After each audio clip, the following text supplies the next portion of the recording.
En la lectura que vamos a compartir, a propósito de esto, que habla del éxodo, o sea, la salida de Egipto,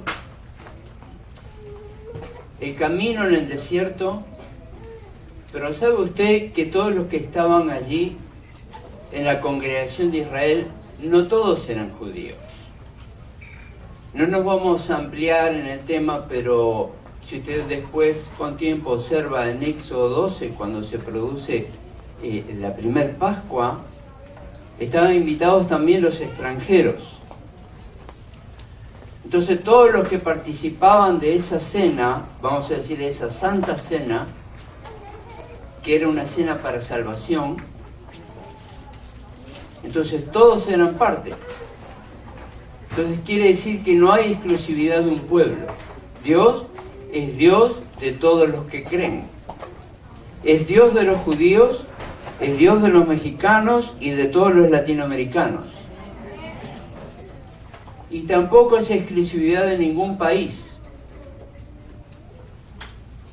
Tal vez algunos dicen de que este país es cristiano. Yo creo que ningún país es cristiano, pero que en todos los países hay cristianos. Eso estoy seguro. Porque Cristo, él mismo dijo que su reino no era de este mundo. Eso quiere decir que nosotros tenemos una nacionalidad que va más allá de las fronteras. Tenemos un Dios que es universal. Él es el creador de este universo. Entonces, como hijos e hijas de Dios, pertenecemos a Él. Pero a veces nos olvidamos y nos aferramos más a nuestras costumbres. A las costumbres aquellas, usted se acuerda, ¿no?, de las que prefiere olvidar. Si sabe de qué le estoy hablando, ¿no? Acompáñeme en la lectura. Comienza, probablemente su Biblia tiene el último versículo del capítulo 31, que es el verso 18. Del 31 y después continúa con el 32. Allí vamos a comenzar. En el verso 18 del capítulo 31 y continuamos después con el 32. Verso 18. Y dio a Moisés, cuando acabó de hablar con él en el monte de Sinaí, 2 tablas del testimonio, tablas de piedra escritas con el dedo de Dios. Capítulo 32 de Éxodo. Viendo el pueblo que Moisés tardaba en descender del monte, se acercaron entonces a Aarón y le dijeron: levántate, haznos dioses que vayan delante de nosotros, porque a este Moisés, el varón que nos sacó de la tierra de Egipto, no sabemos qué le haya acontecido. Y Aarón les dijo: apartad los zarcillos de oro que están en las orejas de vuestras mujeres, de vuestros hijos y de vuestras hijas, y traédmelos. Entonces todo el pueblo apartó los zarcillos de oro que tenían en sus orejas y los trajeron a Aarón. Y él los tomó de las manos de ellos y le dio forma con buril e hizo de ellos un becerro de fundición. Entonces dijeron: Israel, estos son tus dioses, que te sacaron de la tierra de Egipto. Y viendo esto, Aarón edificó un altar delante del becerro y pregonó a Aarón y dijo: mañana será fiesta para Jehová. Y al día siguiente madrugaron y ofrecieron holocaustos y presentaron ofrendas de paz. Y se sentó el pueblo a comer y a beber, y se levantó a regocijarse. Entonces Jehová dijo a Moisés: anda, desciende, porque tu pueblo que sacaste de la tierra de Egipto se ha corrompido. Hasta ahí por ahora. Después vamos a seguir, tenga su Biblia abierta. Encontramos aquí de que el momento más relevante de la historia de la humanidad en cuanto a una forma de creencia, creer en el Dios verdadero, creer en el Dios de Israel, creer en el Dios creador, en el Dios salvador. Hubo un momento allí, un encuentro personal entre Dios y su siervo, Moisés. Un hombre como cualquiera de nosotros, que era pecador, en ese sentido lo digo. O sea, Moisés fue un hombre complicado en su vida como persona, pero tuvo la visión que Dios le dio. Dios no escoge al mejor. Dios puede escoger al peor y hacer de él lo mejor. Y ese es el trabajo que hace Dios. no lo puede hacer tu cónyuge. Tú no puedes cambiar el que está al lado tuyo. Dios va a cambiarlo. Dios cambia a cada uno. Dios cambia el mundo de a uno. Y hizo falta, era necesario un encuentro personal. Moisés se encontró personalmente con Dios. Nosotros también necesitamos tener un encuentro personal con Él, con Dios. Y le dio las tablas del testimonio. Fíjese que dice testimonio. No dice hasta aquí la ley. O sea, está diciendo que en el testimonio de Dios para con los hombres, ya que nosotros, según Génesis 1:26, estamos hechos a su imagen y semejanza, y no es una imagen física. Dios no es un viejito como lo pintó Miguel Ángel, el pintor. No, Dios no tiene edad, Dios no tiene años, Él es eterno, Él no tiene un cuerpo visible, Él es espíritu, dice la Escritura. Por tanto, no es ningún viejito, puede ser tan joven como usted, es más. Resulta que Él no envejece, tampoco rejuvenece, no anda tomando pastillas por ahí, ni haciendo ningún tratamiento. Él es Dios. Entonces, este Dios que es eterno, es decir, no digo inmortal, sino eterno, o sea, siempre existió. Dice que dio las tablas del testimonio. ¿Cuál es la imagen de Dios? Según Génesis 1:26, es la imagen moral, es la sustancia de Dios, es lo santo, es lo puro, es la gracia. Esa es la imagen de Dios. No te hagas ninguna imagen pintada. Entonces la imagen moral de Dios es una vida en santidad. Él quiere que las familias vivan en santidad, tanto hombres como mujeres y también sus hijos, grandes y pequeños. Pero esto más tarde se convertiría en ley. Y siguiendo esta historia, dice aquí, ponga su vista allí, viendo el pueblo que Moisés tardaba en descender del monte. Es como cuando la pastora anuncia un evento o un programa para la iglesia, y esas cosas que tenemos, las luchas que llevamos en el ministerio, en la vida, hace que de pronto lo que se programa para determinado tiempo va a ser en otro tiempo. No es que no va a ser, pero la gente se pone ansiosa y dicen, ¿lo hará o no lo hará? No, ya no se habló más nada del asunto, quedó en la nada. No es así. Las cosas de Dios no quedan en la nada. Él está en control de todo eso. Pero el pueblo es impaciente. ¿Está usted aquí? Está impaciente y dice, viendo el pueblo que Moisés tardaba en descender. Claro, no estuvo 40 minutos, estuvo 40 días en la presencia de Dios. Y dice, se acercaron entonces a Aarón y le dicen, levántate. El hecho de levántate, si bien entendemos que podía estar sentado, pero es una terminología hebrea que está hablando, haz algo. Queremos una respuesta, no queremos esperar más. Esa es lo que significa aquí la palabra levántate. ¿Está aquí todavía? Pues levántate, pero quédese sentado. Dice, haznos dioses que vayan delante de nosotros. Yo le pregunto a usted, ¿alguna vez usted estuvo en una procesión religiosa? No sienta ahora vergüenza por haber estado en esos lugares. Si no estuvo usted, ¿sí sabe de qué estamos hablando? ¿Ha visto usted alguna procesión religiosa? Bien. ¿Dónde llevan el ídolo? ¿Adelante o atrás? Lo llevan adelante. El ídolo va adelante. Y dice aquí, ¿está conmigo en la lectura? Capítulo 32, verso 1. Levántate y haznos dioses que vayan delante de nosotros. Ellos necesitaban que una imagen vaya por delante, porque ellos no veían a Dios. Ellos pensaban, Moisés está viendo a Dios y nosotros no. Pero es que Moisés tampoco vio a Dios. puede decir la Escritura vio a Dios, es que no lo vio literalmente. Usted no puede ver un espíritu. Usted puede sentir su presencia, que no es lo mismo. Eso es ver a Dios. Cuando usted está lleno de su presencia, cuando usted se llena del Espíritu Santo, eso es ver a Dios. ¿Y cómo lo puede ver? Lo va a ver en que Él se va a manifestar en su vida. Él se va a manifestar en esa visión celestial como la tuvo Juan. Si recuerdan, ¿no? La visión de Juan. Entonces, eso es ver a Dios. Es verlo real.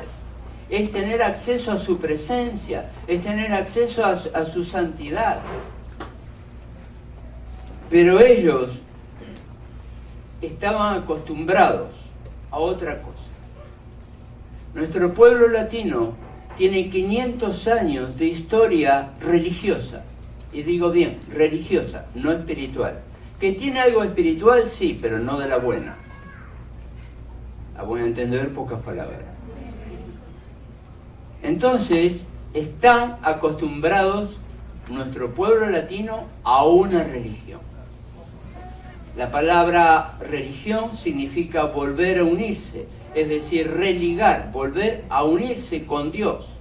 En este caso, nosotros como especie humana somos una especie caída. Adán y Eva cayeron, o sea, a partir de ahí todos nacemos en pecado. Salmo 51 lo dice David, en pecado me concibió mi madre.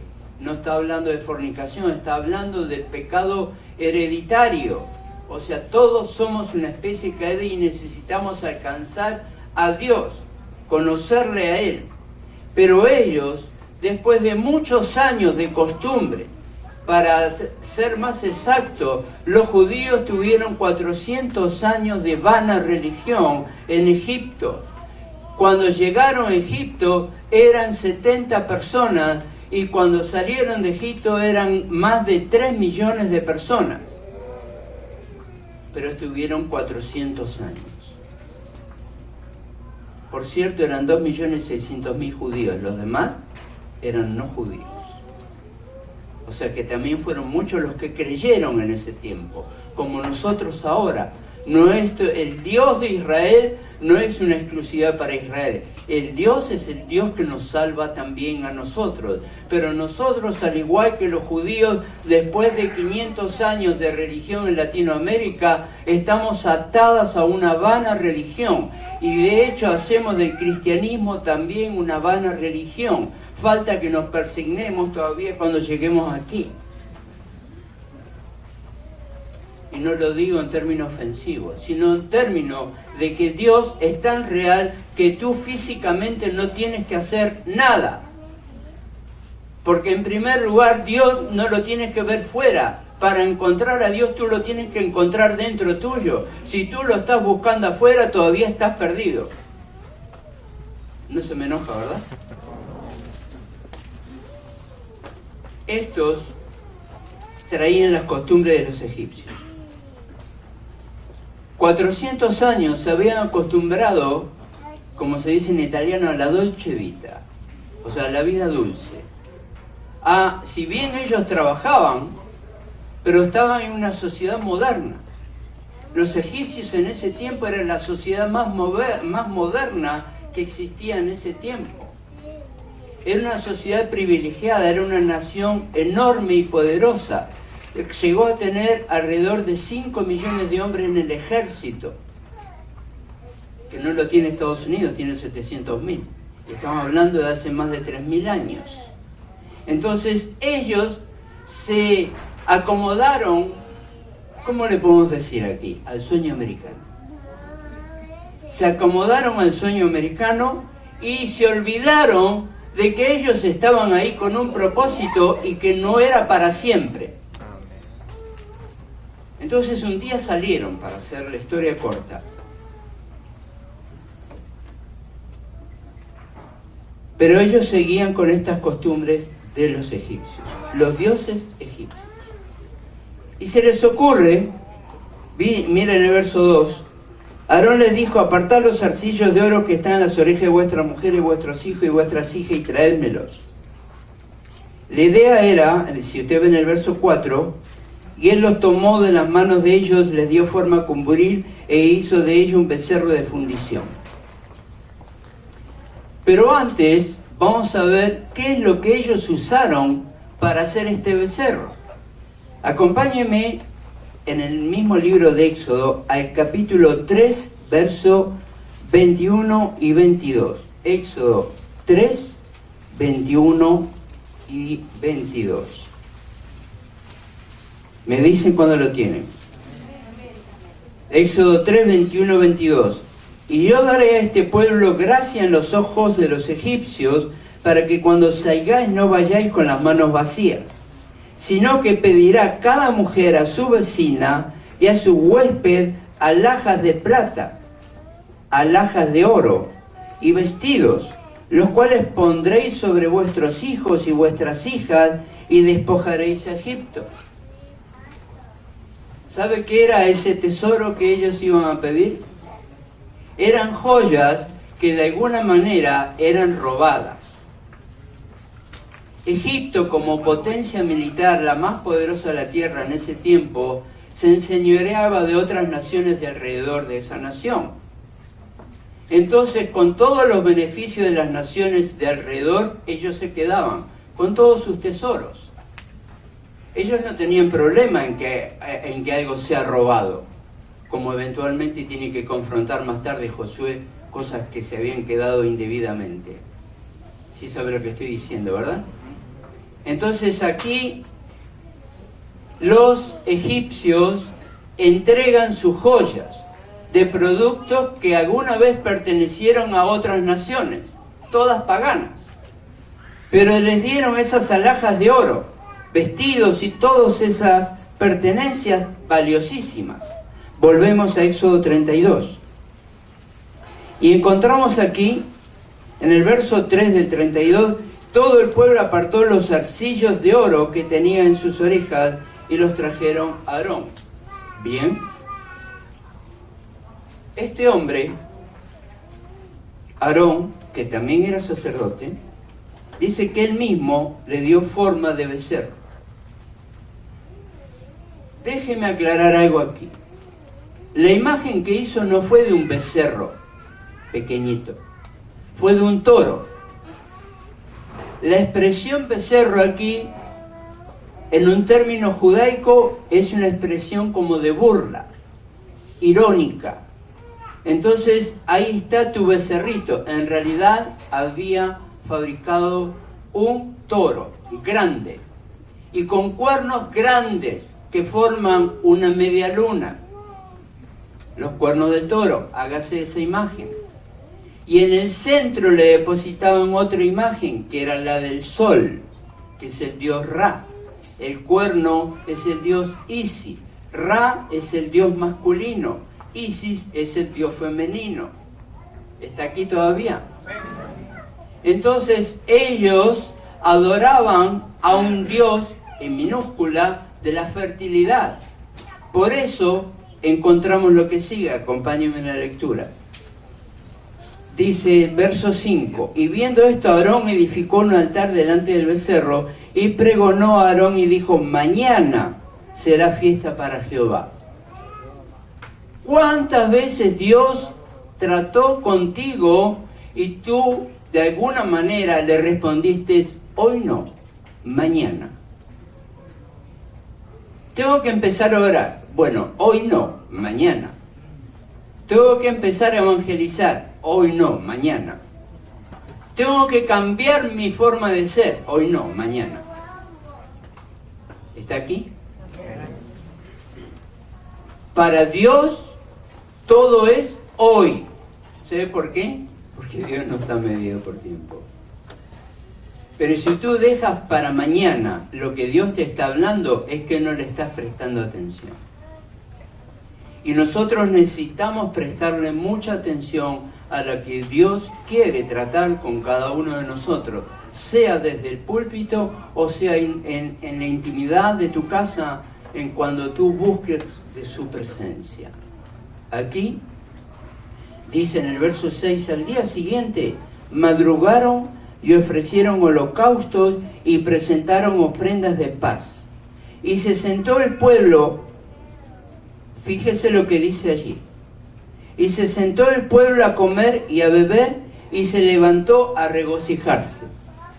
Ahí usa la palabra orge en el original. Y de la palabra orge viene en nuestro castellano, nuestro español, la palabra, ¿sabe cuál?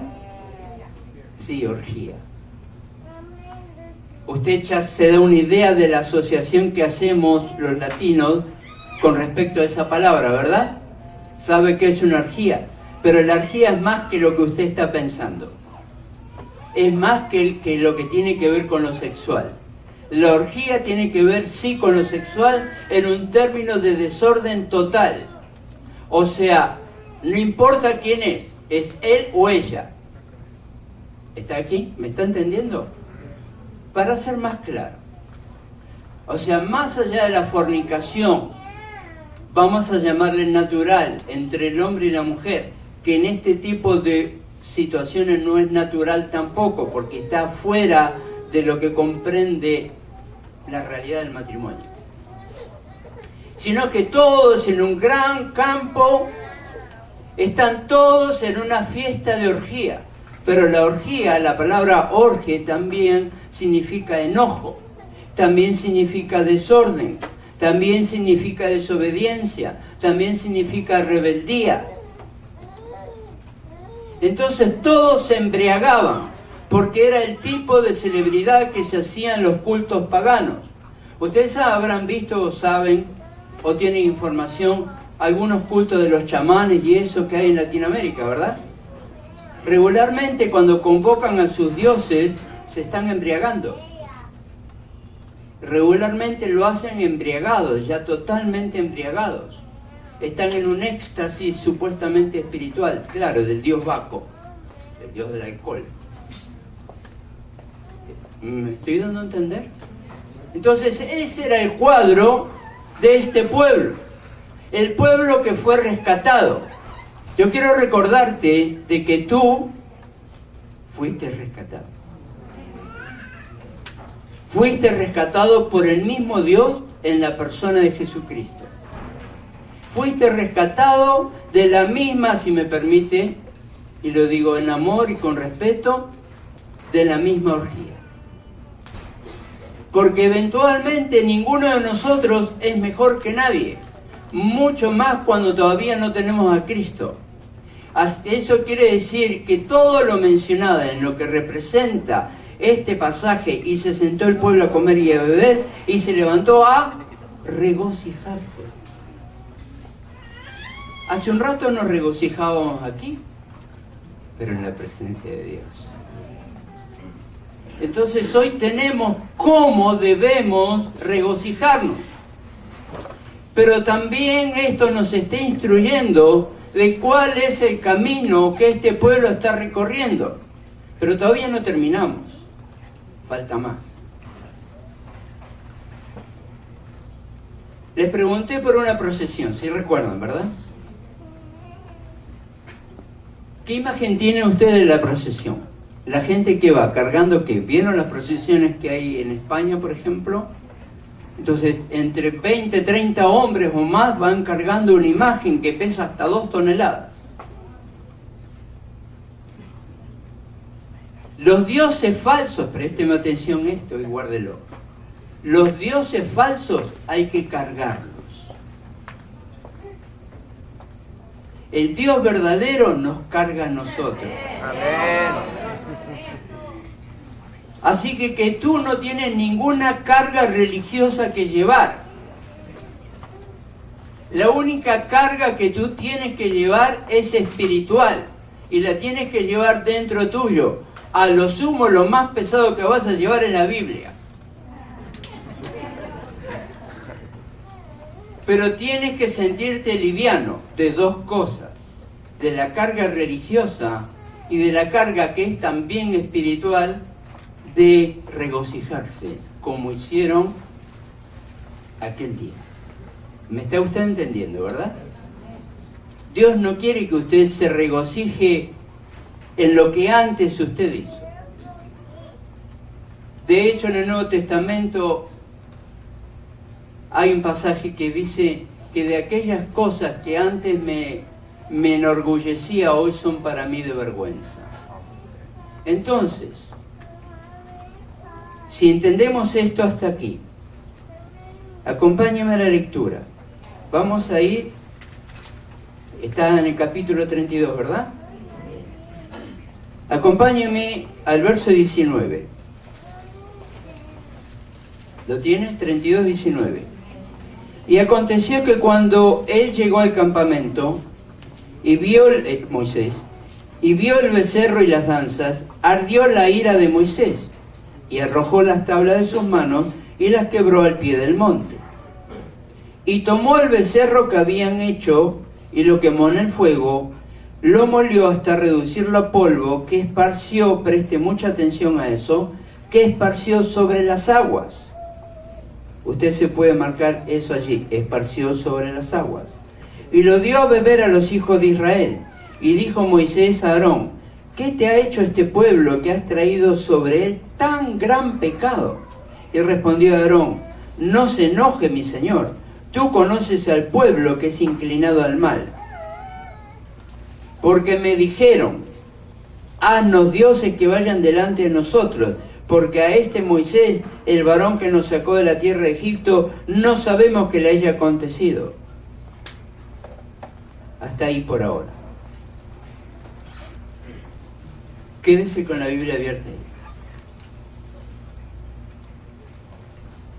Dice en el 19, llegó al campamento, o sea, bajó del monte Sinaí, y vio el becerro y las danzas, se encontró con la orgía, ardió de ira, una ira santa,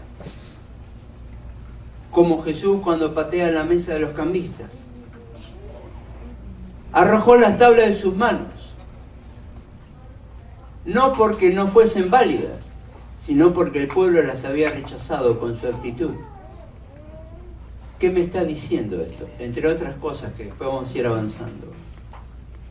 Me está diciendo que no solo es válido de que tú creas, presta atención, no solo sirve de que tú digas que creas, tienes que demostrar que has creído.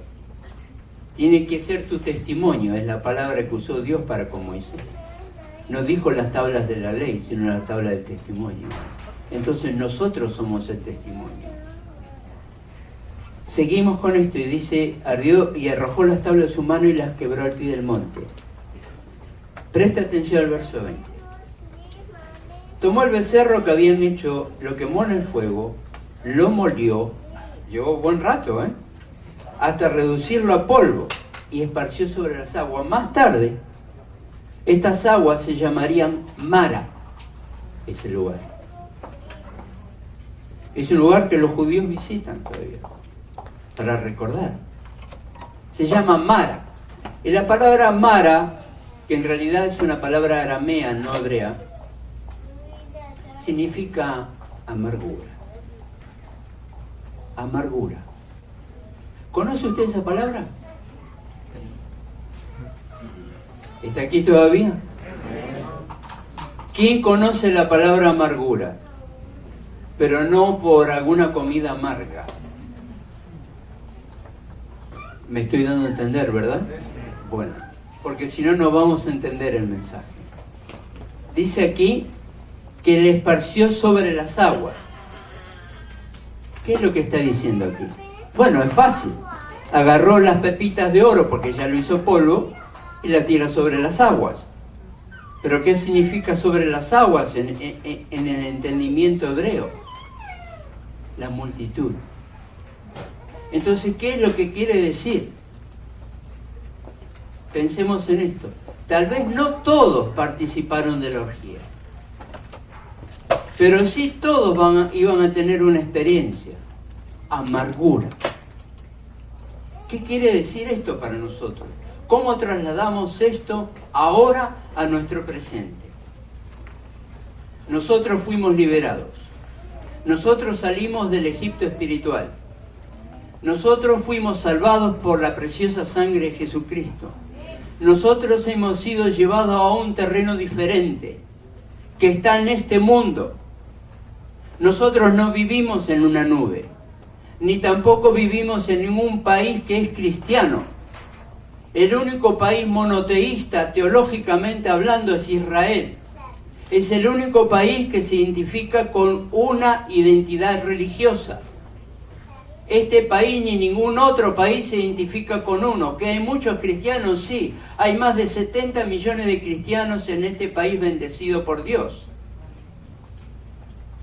Pero hay más de 150 millones que se están apartando, que alguna vez escucharon.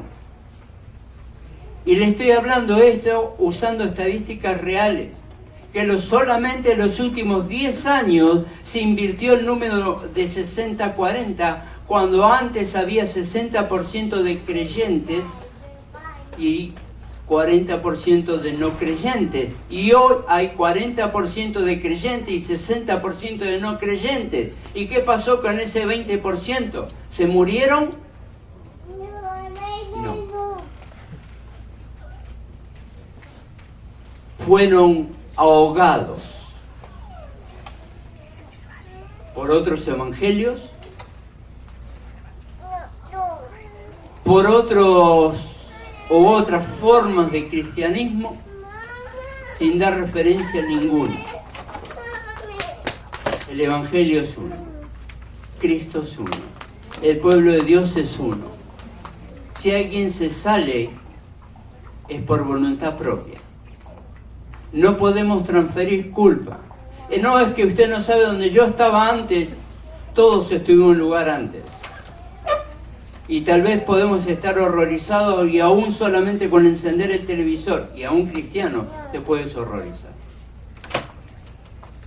Pero Dios trata con cada uno. Por tanto, la amargura de un pueblo que negó a Dios no tiene que ensombrecer tu vida.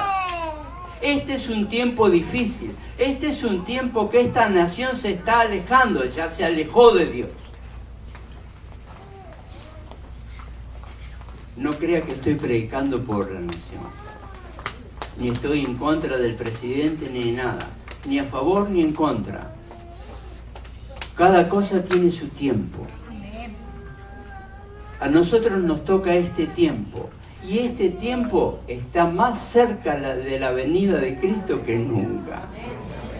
Y esto es nada más que, no es nada más que decirlo. Porque también he escuchado muchos que dicen, sí, hace 2000 años que lo están diciendo. No me quiero salir del tema, pero les doy alguna referencia que tiene un pensamiento judío con respecto a esto. Dios hizo al mundo, toda la creación en 6 días. El 7º día descansó, ¿verdad? Sí. Este año, en el calendario hebreo, es el 5778. Faltan 22 años para que se cumplan los 6000. En el pensamiento judío, 1000 años, como dice la Escritura, es como un día. O sea que Dios hizo en un día lo que hizo, o en 1000 años, no lo sabemos. Pero los judíos toman ese pensamiento y piensan de que, terminando los 6 días, el Señor viene. Yo no pongo fecha. Le estoy diciendo el pensamiento de los mismos judíos que creen en el Dios de Israel, hoy.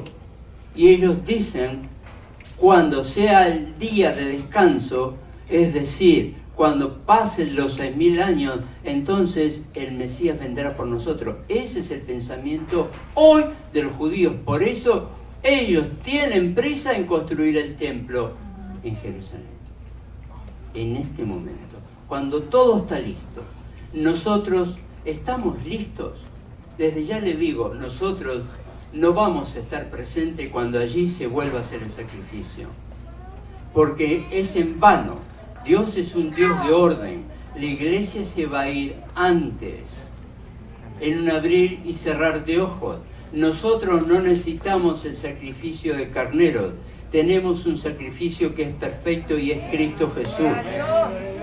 Y en ese sacrificio perfecto, Dios es un Dios tan de orden que no puede coincidir la noche y el día, y que no puede existir la iglesia y el templo donde se hagan sacrificios al mismo tiempo. Por tanto, si usted tiene alguna duda, olvídela. No hay duda. Usted, si es hijo de Dios, hija de Dios, usted tiene la certeza, o debe tener la certeza, de que en el tiempo de la gran tribulación usted va a estar disfrutando de la cena del Cordero.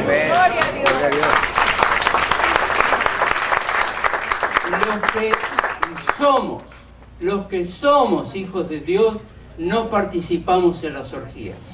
Pero ¿qué pasa si nosotros participáramos? Voy a ir terminando. Acompáñenme al libro de Números, capítulo 14, brevemente. Números 14. ¿Lo tiene? Verso 22. Todos los que vieron mi gloria y mis señales que he hecho en Egipto y en el desierto y me han tentado allá 10 veces y no han oído mi voz, no verán la tierra de la cual juré a sus padres. No, ninguno de los que me ha irritado lo verá. Pero a mi siervo Caleb, por cuanto hubo en él otro espíritu y decidió ir en pos de mí, yo le meteré en la tierra donde entró y su descendencia la tendrá en posesión. Verso 32. En cuanto a vosotros, vuestros cuerpos caerán en este desierto, y vuestros hijos andarán pastoreando en el desierto 40 años, y ellos llevarán vuestras rebeldías hasta que vuestros cuerpos sean consumidos en el desierto. Conforme al número de los días de los 40 días en que reconociste la tierra, llevaréis vuestras iniquidades 40 años, 1 año por cada día, y conoceréis mi castigo. 1 año por cada día. Pero quiero rescatar algo, un concepto que está en la mente hebrea. Aquí hay hebraísmos, hay judaísmo. Mire esto. Dice en el verso 33, dice, vuestros hijos andarán pastoreando en el desierto 40 años. ¿Por qué 40 años? Está bien, da una explicación lógica, 1 año por cada día, pero es más que eso. 40 años es una generación, así se mide bíblicamente, y así se mide también antropológicamente, es decir, en términos humanos. 40 años es una generación. Quiere decir que en 40 años una persona ya tuvo sus hijos, formó su familia y tiene otros que le secundan, o sea, que siguen detrás. ¿Sí me explico? Entonces está hablando aquí de que cuando nosotros vivimos en un estilo de vida semejante a la orgía, es decir, en desorden, vamos a llevar la consecuencia, no en maldición, pero sí en que hemos guiado a nuestros hijos a una escena, podemos decir, dantesca. Es decir, después vamos a decir, oye hijo, ¿por qué tú eres así? Aquí está hablando de una generación que está pasando un estilo de vida a otro. Eso es lo que significa visitaré la maldad de los padres a los hijos. No estoy hablando de maldición. Estoy hablando, como dicen allí en el pueblo, dice, bueno, el padre borracho, el hijo borrachito. No, aquí precisamente está apuntando a eso. Necesitamos nosotros cambiar nuestro estilo de vida. Necesitamos nosotros vivir en la presencia de Dios. No se trata de un culto religioso, se trata, como dice el apóstol Pablo en Romanos 12, de un culto racional. Aquí hubo recién un culto racional en términos de adoración. Yo no vi a nadie que andaba subiéndose por la silla. Aquí, lo he visto en otros lugares. O corriendo por todos lados. Es un culto racional. Hay un orden que está establecido por la autoridad espiritual que Dios puso en esta iglesia, la pastora Nedina. Por eso todos están sentados en orden aquí. Y guardan el debido respeto, que no por el que está presente, sino por el que está presente siempre. Entonces quiere decir de que hay un orden espiritual. Y eso lo necesitamos llevar no solo el domingo, necesitamos que este orden espiritual esté el lunes, el martes, el miércoles, el jueves, el viernes. O se lo quiere contar como los hebreos, el día 1, el 2, el 3, el 4, el 5, el 6, el 7. Hoy es el primer día de la semana, no es mañana. O sea que empezamos esta semana adorando a Dios. Si tú empiezas esta semana adorando a Dios, dándole a Él toda la honra, toda la gloria, toda la alabanza, entonces tú tienes ganada esta semana.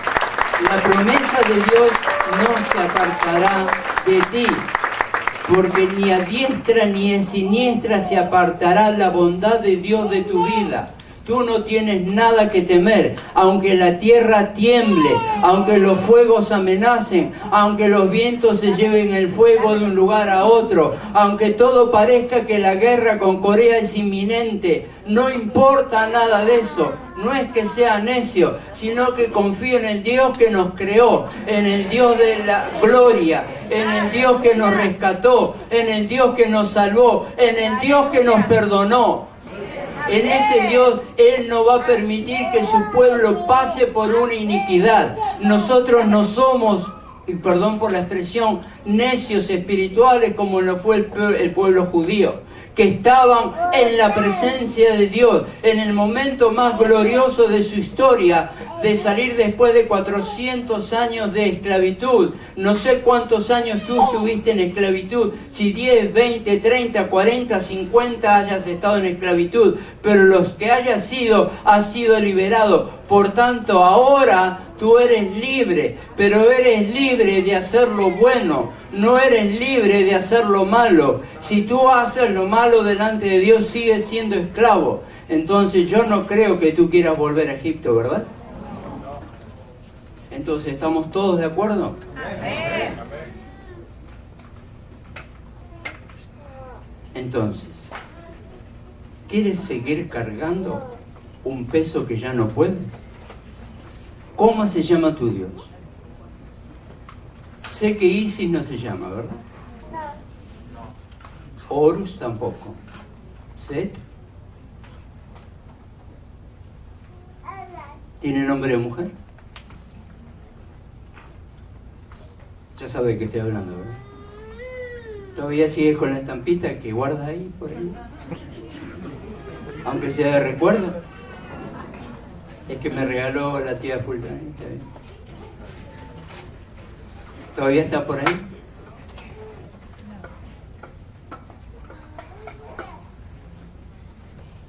¿De qué manera estás atado todavía? ¿De qué manera te está impidiendo creer 100%?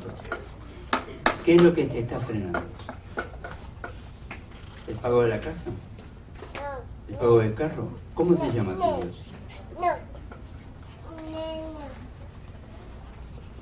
¿Me estoy dando a entender? Cualquier cosa que tú pongas por delante de Dios es tu Dios. Entonces tu Dios puede ser incluso lo mejor que tú tengas. Es más, entiende bien lo que voy a decir.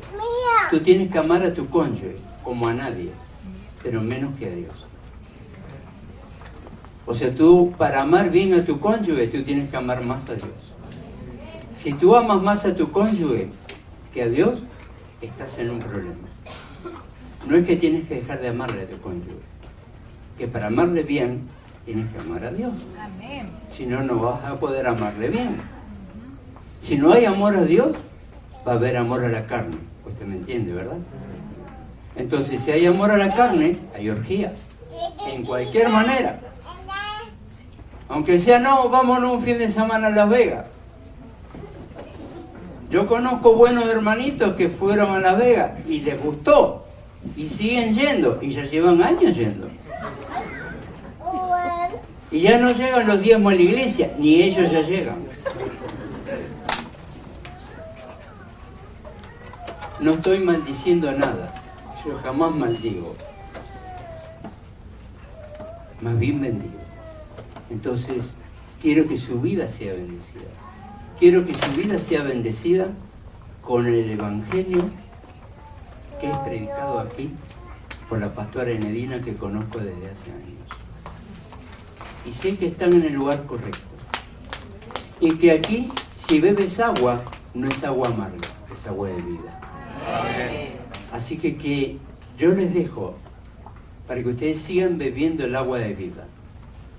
Para de que pienses en este mensaje de que tu generación es responsable, entiéndeme bien, de la generación que viene detrás tuyo. Detrás tuyo viene una generación que sus próximos 40 años, de los jovencitos o de los niños que están aquí, ellos experimentarán lo que tú les vas a dejar. Si les vas a dejar una tabla de buen testimonio o una tabla que fue rota delante de la presencia de Dios. Por cualquier de las cosas que se asocian con la palabra orgía, hasta el enojo. ¿Me estoy explicando? Entonces tú eres responsable de lo que ellos van a hacer. O sea, si tú vives de una manera que ellos asimilan esa manera, no los culpes. Usa un espejo para verte a ti y volver al punto de partida, porque en algún momento del camino te apartaste. Pero hoy estás aquí, y estás aquí porque Dios te trajo, porque Dios está obrando, porque Dios te está redarguyendo, Dios está tratando personalmente contigo. Tú todavía esperas cambios, pero los cambios no ocurren de la noche a la mañana. No te desesperances, no pierdas la esperanza. Si tú tienes un anhelo en el Señor, sea en algo, en formar tu vida, matrimonio, un ministerio, no te desesperances por todo lo que está ocurriendo alrededor. Dios va a cumplir en su tiempo lo que tú estás esperando de Él. Le podemos dar un gloria a Dios, al Señor que nos salvó. Denle la gloria a Dios. Denle la gloria a Dios. Gloria al Padre, gloria al Hijo, gloria al Espíritu Santo. Bendito sea el Padre eterno, bendito sea el Hijo que nos salvó. Bendito Espíritu Santo. Bendiga al Señor, bendiga al Señor. Bendiga al que está al lado suyo. Bendiga a aquel que usted todavía tiene resentimiento. Ore por esa persona. Que no haya amargura en su corazón. Vamos a orar. Inclinen su rostro. Señor, te damos gracias. Te alabamos, te bendecimos. Te damos toda la gloria, toda la honra, toda la alabanza. Porque solo tú eres digno de toda adoración. Bendito eres, Padre Celestial. Baruch haba Hashem Adonai. Bendito el que viene en nombre del Señor. Gloria a Dios. Bendito eres, Señor Jesús. Santo, santo, santo. Bendita Trinidad. Padre, Hijo y Espíritu Santo. Señor, aquí hay familias y están reunidas porque tú los trajiste. Señor, este es tu día en sus vidas, Señor. Que este sea el día de ellos en tu presencia. Que toda carga emocional, que toda carga espiritual, que todo temor, que toda atadura, que toda vergüenza sea erradicada en este momento. Quita toda amargura. Quita, Señor, toda amargura por el pecado. Fornicación, inmundicia, lascivia, adicciones. Señor, limpia, sana, restaura. Señor, rompe las cadenas de aquellos que estén atados en este momento, aquellos que en este momento todavía tienen su corazón endurecido. Suelta, suelta, suelta. Levántate, pueblo, levántate. Levanta tu espíritu, levanta tu ser delante de la presencia del Santo de Israel, Cristo Jesús. Sana esta tierra, Señor. Bendecimos, Señor, a esta congregación, Padre, a la pastora Enedina Delgado, Señor. Sigue bendiciendo su vida, su casa, su ministerio, Señor. El ministerio también de quienes le respaldan aquí, Señor, en el trabajo del púlpito, en la enseñanza, la adoración, los ministerios de Ujieres, todos, cada uno de los que sirven aquí, Señor. Señor, manifiéstate, respáldales, levántalos, prospérales en toda bendición espiritual. Yo te doy gracias, Señor, por este hermoso tiempo que tú nos has permitido, Señor, en tu presencia, con tu paz que sobrepasa todo entendimiento, trabajando en nuestros corazones y en nuestras mentes para erradicar toda atadura del enemigo, toda atadura emocional, toda atadura espiritual. En este momento, siéntete libre en Cristo Jesús. Gracias, Señor. Te pedimos todo esto en el bendito nombre de Cristo Jesús, quien vive y reina por los siglos de los siglos. Amén. Gloria a Dios.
Bueno, todos saben de que hemos completado hasta el día de ayer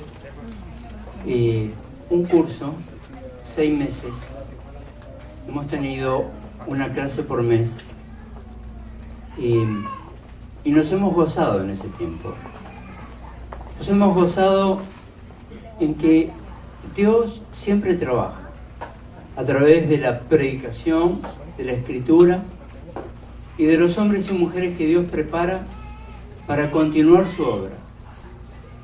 La obra de Dios no es solo dentro de la iglesia, es también fuera de la iglesia. El reino de Dios no se mide por 4 paredes, es un reino espiritual, traspasa las paredes. Y en ese orden de cosas necesitamos estar presentes en las necesidades humanas de nuestras congregaciones.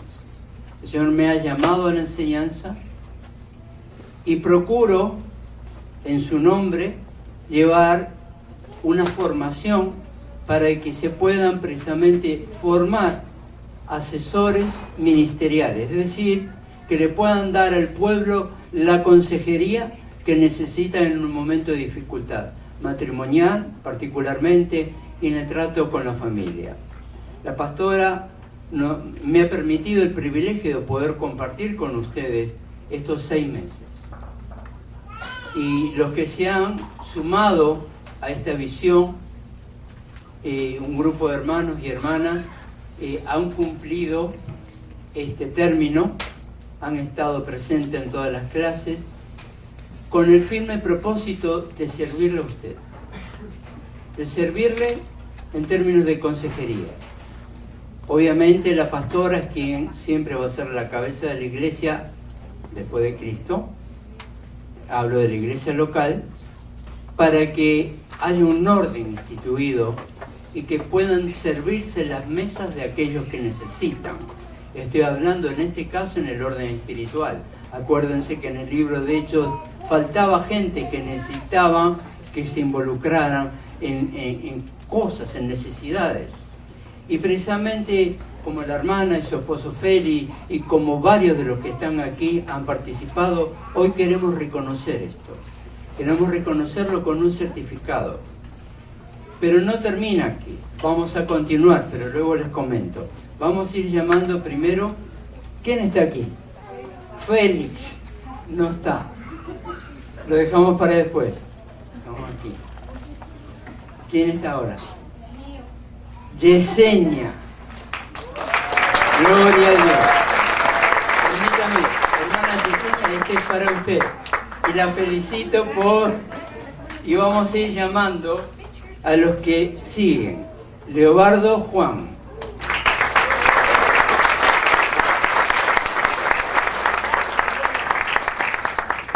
Felicidades, hermano Leobardo.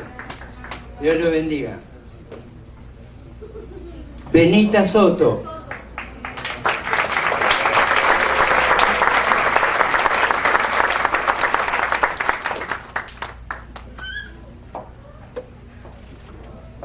Hermana Benita, Dios lo bendiga.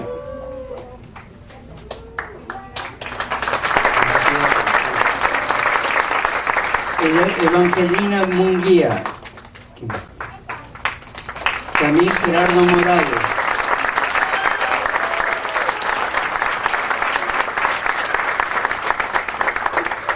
Gerardo, felicidades. Hermano Evangelina, felicidades, hermano. Jesús Luna y Eli Hernández. Jesús, felicidades.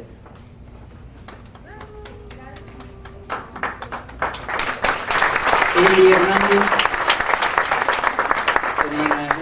Felicidades, hermano. Daniel Hernández. Digna Peralta.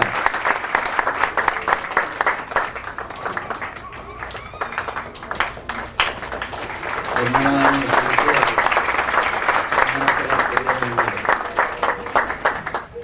Carlos García. Jorge López.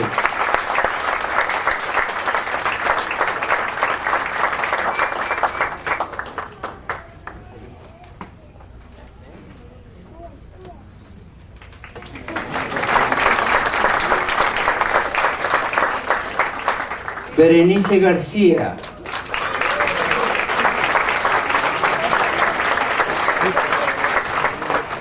Moisés Dueña.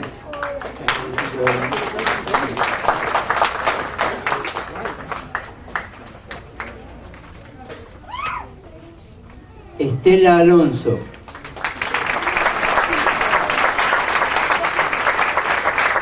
Mari Carmen Luna.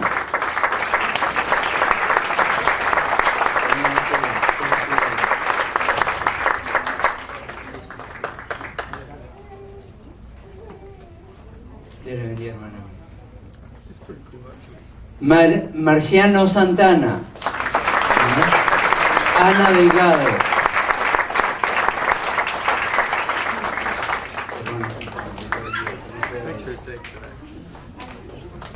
Alma Delgado y Maribel Morales.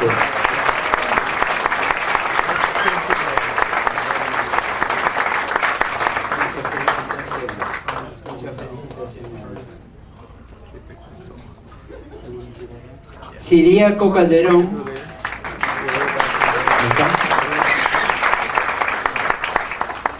Silvia Cisneros.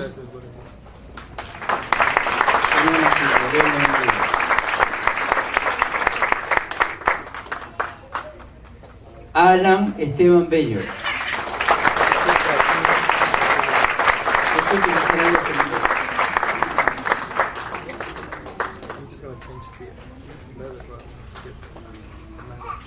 ¿Y algunos faltaron?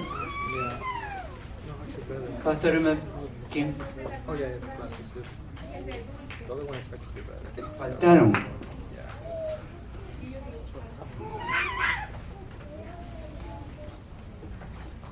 A ver si están ahí.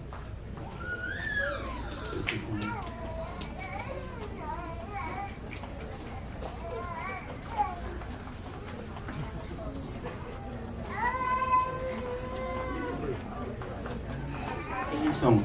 Por favor, pasen adelante igual. ¿Quién? Hermana Dulce y hermana Carmen.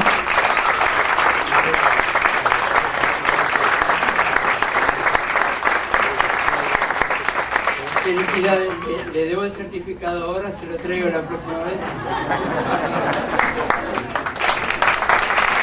Pero quiero darle el reconocimiento. ¿Sí? El reconocimiento para todos. Quiero hacer una mención especial para la pastora Enedina. que no siempre pudo estar presente por sus ocupaciones, pero Dios la ha llamado a un trabajo que es de consejería pastoral. O sea, el ser pastor es estar 24/7 disponible para el consejo y ante la necesidad. Y sé que la pastora lo está. Así que, pastora, honoríficamente,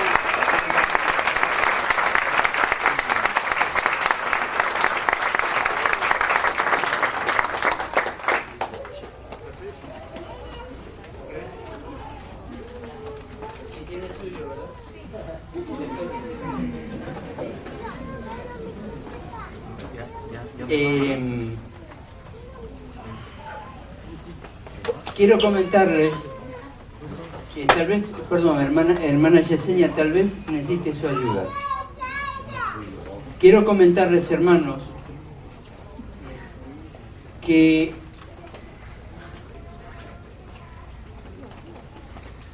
a continuación de esta clase que hemos terminado, a los que tomaron la clase, pero también invitamos a los que no tuvieron la oportunidad, la ocasión o el deseo de que se involucren en una nueva clase, la clase de psicología pastoral. En esa clase de psicología pastoral se va a ver cómo se enfrentan los problemas emocionales, los problemas de relación, uno mismo y con los demás, problemas sexuales,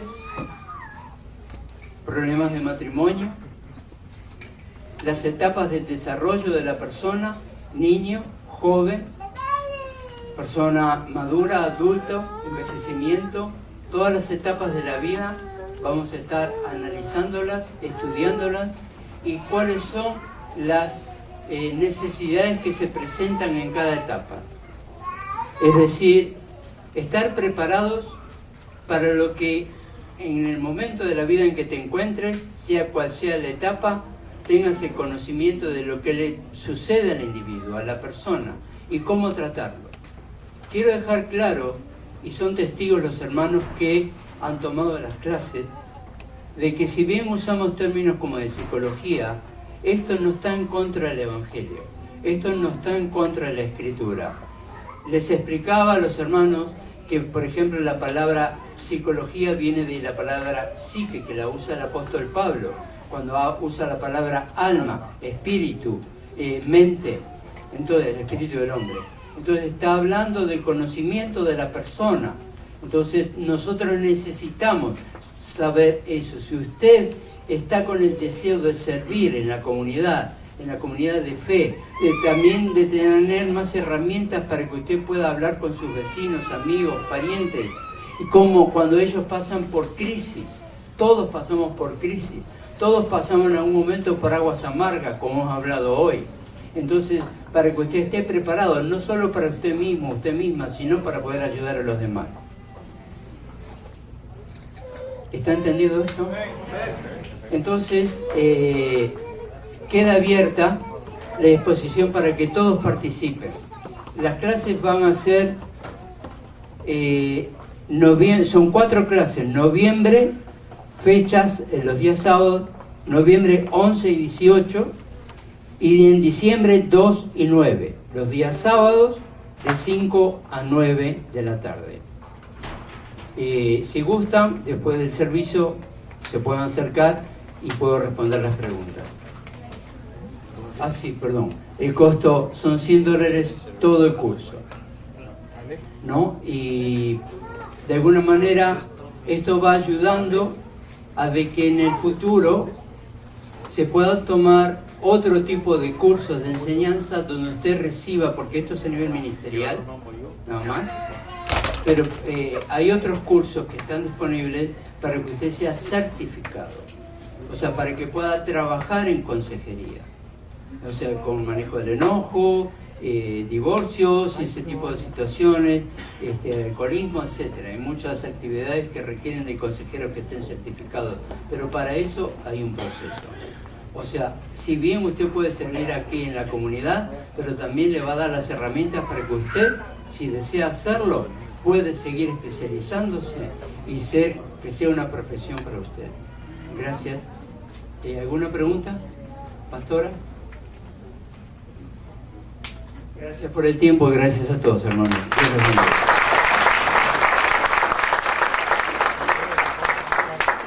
Si alguien está interesado puede pasar allá atrás. Yo quiero hacer una oración. Pase todos los hermanos que estuvieron en la clase, no se vayan. Queremos orar antes de irnos. Y quiero nada más expresarles esto, hermanos. Entre más conocimiento hay, más responsabilidad.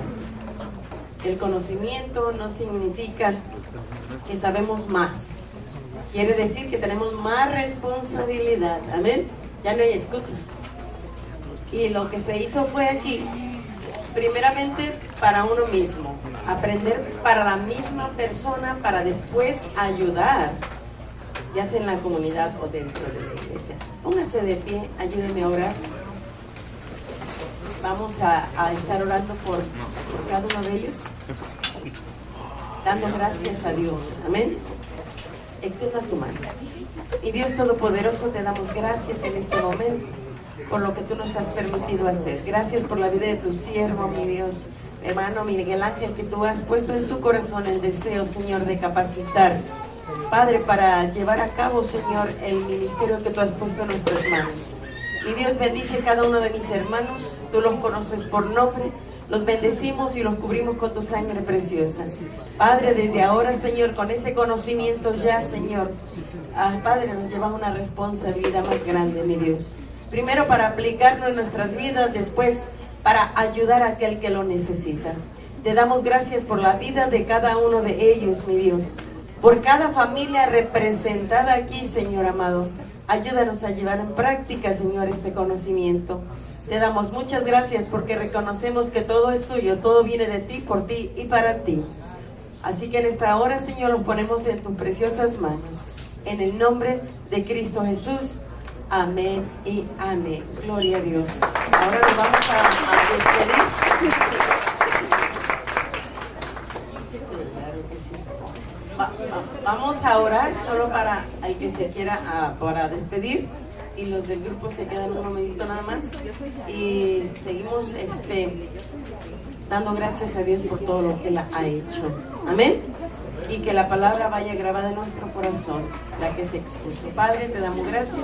Ahora nos despedimos de este lugar, mano de tu presencia. Ve con cada uno de tus hijos y derrama esas abundantes bendiciones sobre cada uno de ellos. Espíritu Santo de Dios, gracias te damos. Ahora, mi Dios, llévanos en paz a nuestros hogares. En el nombre del Padre, del Hijo y del Espíritu Santo. Y el pueblo de Dios dice, amén, amén. Dios me les siga bendiciendo rica